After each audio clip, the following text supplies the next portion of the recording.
Moi vaan kaikille. Mun nimi on Maire Lampikoski ja mulla on täällä vieraanani tänään Joonas Heikkilä. Tervetuloa. Kiitos. Joonas, kerropa meille, kuka olet ja millä tavoin osallistut Hattulan seurakunnan toimintaan?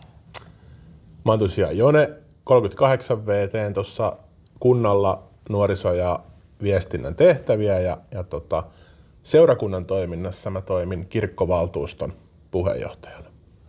Kertoisit se sitten saman tien, että mitä näihin kirkkovaltuuston puheenjohtajan tehtäviin käytännössä kuuluu? No tietenkin niiden kokousten johtaminen, erilaiset valmistelu- ja suunnittelutyöryhmät sekä tietysti edustaa seurakuntaa erilaisissa tilanteissa.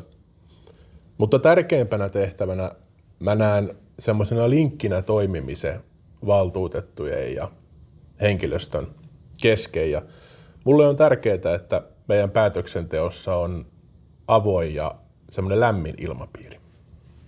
Aivan. Sut on valittu valtuustoon seurakuntavaaleilla ja ensi vuonna järjestetään uudet seurakuntavaalit, niin miten sä sanoisit, että minkä takia ihmisten pitäisi äänestää seurakuntavaaleissa? No, mä näen, että seurakunnilla on kasvava merkitys yhteisöllisyyden rakentamisessa eri asuinalueilla. Maailma muuttuu kovaa vauhtia ja kohti kylmää ja tuntematontakin.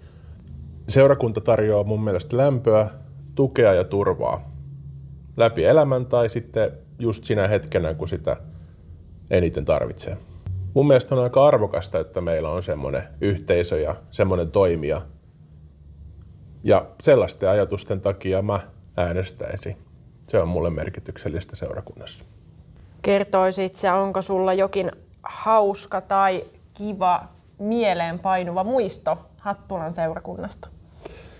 No joo, me tehtiin vanhojen isojen kanssa porukalla reipas 10 vuotta sitten semmosia seikkailupäiviä rippileireille. Ja yksi päivä jäänyt hyvin mieleen, kun me tultiin ryhmän kanssa Metsän Siimeksestä.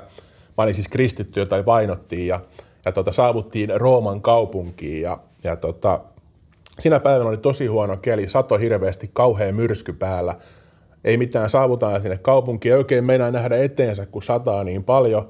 Sieltä kuuluu semmoinen ilakoinen ääni, siellä on kauhea meininki päällä, taustalla salamat iskee ja kaikkea, mutta siellä vaan porukka sadetanssii ja on siellä silleen, että jee, tuli sadetta, että pelloilla kasvaa taas. Ja vitsi, se oli kyllä niin kuin, siinä oli kunnon meininki siinä siltä päivänä. Kyllä kuulostaa. Kertoisitko, millä tavoin Jumala on mukana sun arjessa? Mä näen Jumalan kaikessa hyvässä, kun mä kohtaan päivittäin ihmisiä, jotka on mulle hyviä ja siinä kun mä kohtaan ihmisiä ja toimin itse niitä kohtaan hyvin, niin se on oikeastaan siinä. Aivan. Eli sellainen lähimmäisen rakkaudellinen näkökulma siihen. Millaisia toiveita sulla olisi seurakunnalle nyt näin seurakuntalaisena itsekin?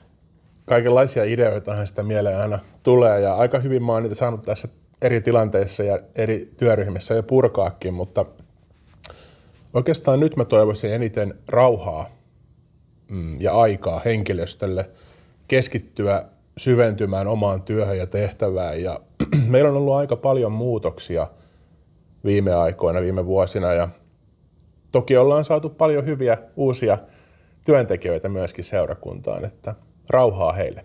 Sitten viimeisenä kysyisin sulta, että mikä tuo sinulle toiveikkuutta arkeen?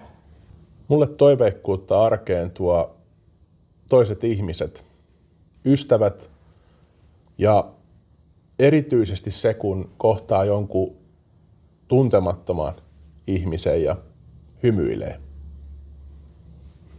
Kiitos, se oli hyvin sanottu. Kiitos Joonas Heikkilä tästä. Kiitos. Onko teillä katsojilla jotain kivaa muistoa seurakunnasta, jonka haluaisitte meille jakaa? Kommentoikaa alle. Moikka! Moi moi!